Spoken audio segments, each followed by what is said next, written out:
மனசாச்சே மனசாட்சிடா. நாம இந்த வீடியோல என்ன பத்தி பார்க்க போறோம்னா கிஸ். அந்த படத்தோட ரிவ்யூ பார்க்க போறோம். ஸோ கிஸ் தான் படம் பேரு. ஸோ கொஞ்சம் மமக்காலமாக பண்ணோம்ல.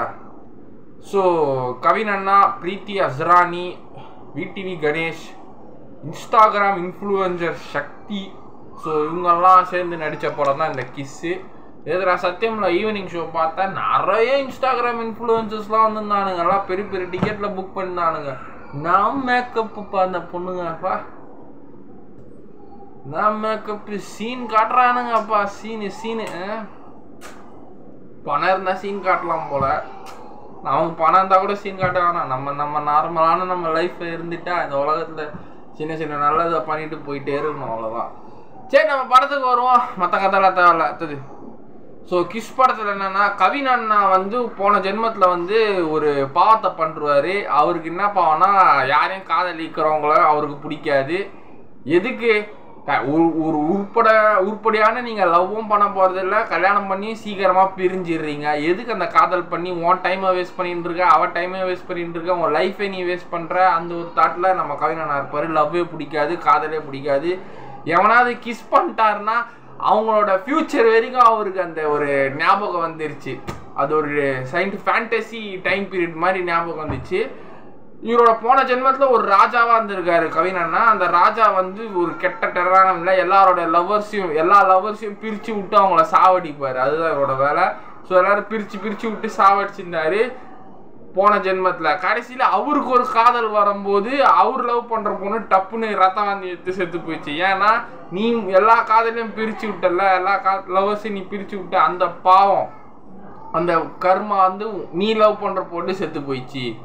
ஸோ அதை புரிஞ்சு அவரும் அந்த விரக்தியிலே கடலில் மூழ்கி செத்துட்டார் அவர் எழுதின புக்கில். ஸோ அந்த எழுதின புக்கு வந்து தான் இவரும் பாதி எழுதியிருக்காரு. அதுக்கு முன்னாடி இவர் ஒரு லவ்வரை கொலை பண்ணியிருப்பார் இவர் கவின் அண்ணா போன ஜென்மத்தில்.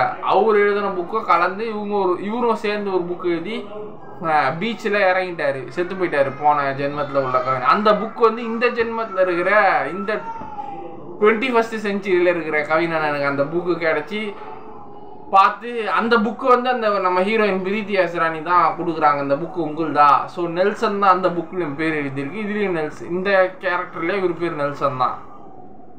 ஸோ தேவயானி மேடம் தான் அவங்க அம்மா. அப்புறம் நம்ம ரமேஷ் ராவ் அவர் தான் அவங்க அப்பா. சக்தி பிரதர் இன்ஃப்ளூயன்சர், சக்தி பிரதர் தம்பி. ஸோ பிரீத்தி அஸ்ரானி வந்து ஒரு டான்ஸர். அவங்க ப்ரொஃபஷ்னல் காம்படிஷனில் சும்மா டான்ஸ் ஆடுறவங்க, டான்ஸ் கிளப்பில் இருக்கிறவங்க, ஹை ஆன் டான்ஸ் மாதிரி டான்ஸ் கிளப்பில் இருக்கிற டான்ஸர்ஸு. அவங்க ஒரு டான்ஸ் கிளாஸ் வச்சு நடத்திட்டு வராங்க. ஸோ இவர் வந்து அந்த பொண்ணை பார்த்தோன்னே இவருக்கு திடீர்னு ஒரு கனெக்ஷன், ஒரு ஃபீலிங் வந்துச்சு, பிடிச்சிருச்சு. ஸோ லவ் பண்ணுறாரு, இவர் ட்ரை பண்ணுறாரு. அந்த பொண்ணே இவருக்கு ப்ரப்போஸ் பண்ணிட்டார், உன்னை நான் லவ் பண்ணுறேன். ஒரு காம்படிஷன் ஈவெண்ட்டில் டான்ஸ் ஆடுறாங்க ரெண்டு பேரும், ஒரிஜினலாகவே கிஸ் பண்ணிக்கினாங்க.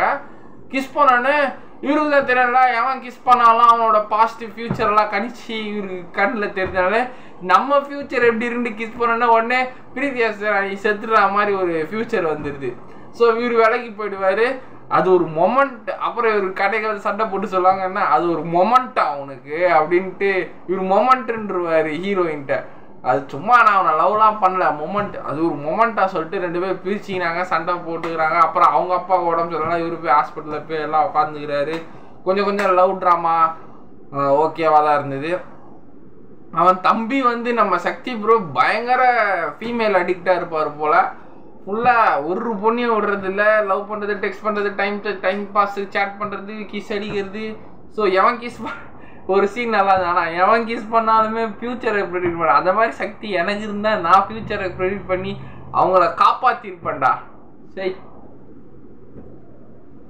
ஸோ கிஸ் இதுதான் ஒரு டைம் பீரியடான ஃபேண்டசி ஃபிலிமு. அதுக்கப்புறம் ரெண்டு பேரும் சேர்ந்துடுறாங்க.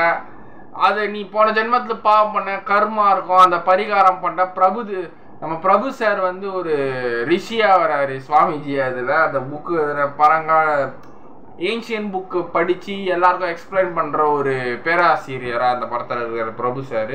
அவர் வந்து இந்த மாதிரி எக்ஸ்பிளைன் பண்ணி சொல்லுவார். அந்த இவங்க ஒரு டான்ஸ் காம்படிஷனில் கிளைமேக்ஸ் ஆடிட்டு இருக்கும்போது ஒரு ஃபயர் கிராக் ஆகி பிளாஸ்ட் ஆகிடும். இவங்க அந்த இதில் விழுந்துருவாங்க கீழே. ஸோ கிளைமேக்ஸ் சீன் கொஞ்சம் எனக்கு ரொம்ப பிடிச்சிருந்தது. கிளைமேக்ஸ் நல்லா இருந்தது. கிளைமேக்ஸில் போயிட்டு அந்த பேக்ரவுண்டில் அந்த சாங்கு ஜென் மார்ட்டினோட மியூசிக் நல்லா இருந்தது. எனக்கு எல்லா சாங்ஸும் கொஞ்சம் ஓரளவுக்கு பிடிச்சிருந்தது இந்த படத்தில். படம் கொஞ்சம் லேக் ஆனாலும் எனக்கு இந்த சீன்ஸில் நிறைய அந்த பேக்ரவுண்ட் சாங்ஸ்லாம் நிறையவே பிடிச்சிருந்தது. கிளைமேக்ஸ் நல்லா இருந்தது. கடைசியில் ஹீரோயினை காப்பாற்றிடுவார், அந்த சீன் நல்லா இருந்தது. 2 பேரும் ஒன்றா ஒத்துமையாக வாழ்ந்துருவாங்க.